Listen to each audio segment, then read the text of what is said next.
Congress party అధికారంలో ఉన్నంత కాలం రైతులకు ఎరువులు అందవని చంద్రబాబు నాయుడు విమర్శించారు. ఈ రోజు ఉదయం గుంటూరు జిల్లాలో రోడ్ షో నిర్వహించిన ఆయన ప్రకాశం జిల్లా సంతమాగులూరులో జరిగిన మహా ర్యాలీలో పాల్గొన్నారు.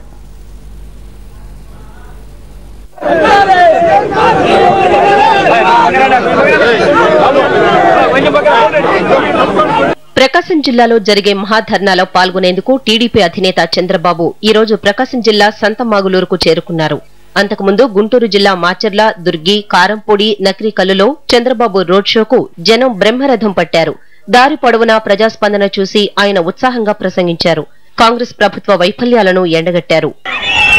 మీరందరూ కూడా ఎరువుల కోసం చాలా కష్టపడుతున్నారు. ఖమ్మం జిల్లాలో కూడా